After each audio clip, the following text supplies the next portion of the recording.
All right, so you have salt in your hot tub, and now it's time to go through and balance the water and add the other products to get your system up and running. Every system's a little bit different, but with salt specifically, there's a few main things that you have to check out. The first one is pH and alkalinity levels, whether they're high or low. And you do this by taking a set of test strips and dipping them in the water for a couple of seconds, and then taking it up and matching it with the corresponding colors. And so you can see in this case, and this is pretty standard in our area, the pH and alkalinity levels are high. And so we'll use two products to either raise or lower it, and that's spa up or spa down. In this case, because it's high, we'll go ahead and use spa down to lower it. Water chemistry is constantly changing, and a lot of that has to do with either the source in which you're getting your water and or the people using the hot tub. A question we get asked frequently is, how do I manage the pH and alkalinity in my hot tub? There's two products to do so. FreshWater makes a pH and alkalinity up along with a pH and alkalinity down. So after you've dipped your test strips to see where your levels already are set, then you can decide if it's too high, then you got to bring it down. If it's too low, then you got to bring it up.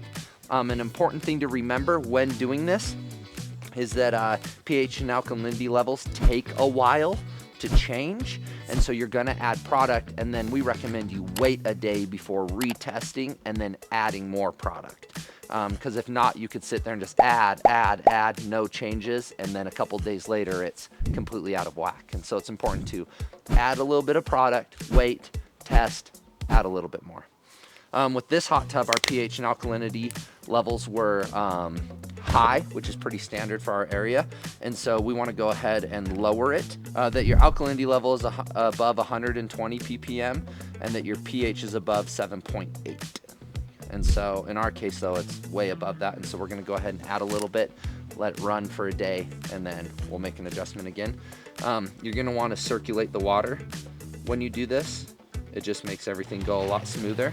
So the bottle recommends that you use 1 tablespoon per 100 gallons of water, and this will decrease the total alkalinity by 20 parts per million. And we got to move it quite a bit. And so I'm going to go ahead and do 3 capfuls. And then, like I said, tomorrow I'll retest the water, and if it needs to be adjusted further, then we'll go ahead and add more pH and alkalinity down.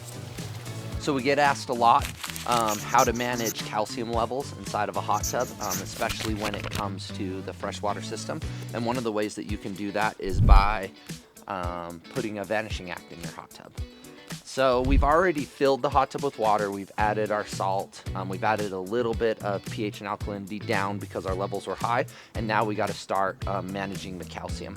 It's recommended that if you have the option that you go ahead and fill your saltwater tub up with soft water, but I don't have that option with this tub, and so the next best thing is a product that FreshWater makes called the Vanishing Act, and it's basically a giant pillow that I'm going to go ahead and put in the tub, and what it'll do is it'll slowly absorb the calcium from the water, getting us to our optimal levels for performance. And so a question we get asked a lot, because we sell a lot of these on our online store, is, has this pillow been already used? And the reason that that happens is because the way that this product's designed, it is going to accumulate a little bit of moisture inside of the bag, which might also slightly discolor the pillow. Now, that doesn't mean that the product has been used. That is just how it ships from the factory. And so if you get your Vanishing Act and you notice the moisture and the discoloration, don't worry, it's still brand new. So they recommend that you take these Vanishing Acts, and if you're able to put it next to the return for the hot tub. There'll be a round port down in the side or bottom of your hot tub where water, once it goes through the filter area, is returned into the hot tub itself. On my hot tub, it's a little too high to put this bag over next to it to allow the water to be pushed through it. So I've found with, in that case, that you can set this in the filter area, and as the water is washing into the filter well, it'll travel through the bag and begin to remove the calcium. So that's what I like to do, is just take the filter lid off and just set this bag right in the filter area. And it'll usually take a couple of days in order for the Vanishing Act to do its job. So you just have to be patient, but that doesn't mean you can't use your hot tub while it's doing that. You know, you're good to use it while you're waiting for that to happen. All right, so we've taken care of calcium. We've also taken care of pH and alkalinity levels and minerals. The minerals we did with the clean screen pre-filter from FreshWater. The calcium we handled with the Vanishing Act, and then the pH levels we handled with the pH and alkalinity down. The other thing that you have to check for in your hot tub is phosphate levels. Too much phosphate in the water can shorten the life of the cartridge. In our area, we have quite a bit of phosphate in the water, and so we automatically add a product from FreshWater called the Phosphate Remover. And as far as this goes, the initial dose, and they do it based on gallons. For instance, if you have a 300-gallon spa, your initial dose is 2.5 ounces, and then 2 teaspoons after that until levels are corrected. This is a 16-ounce bottle, and so you roughly have like 8-ish, 7-ish treatments with a single bottle. In my case, since I'm 525 gallons, my initial dose is going to be 4 ounces. And so we'll go ahead and just add roughly 4 ounces to the hot tub while the water is circulating, and so that we can start to prep for the phosphates in the water.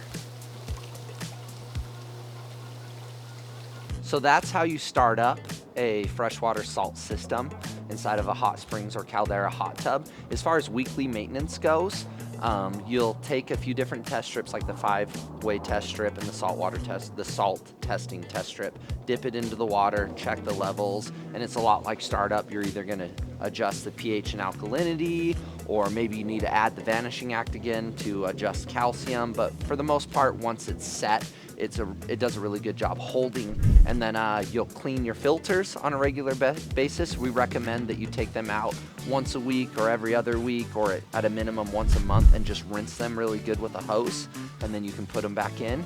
And outside of that, the system does a really good job taking care of itself.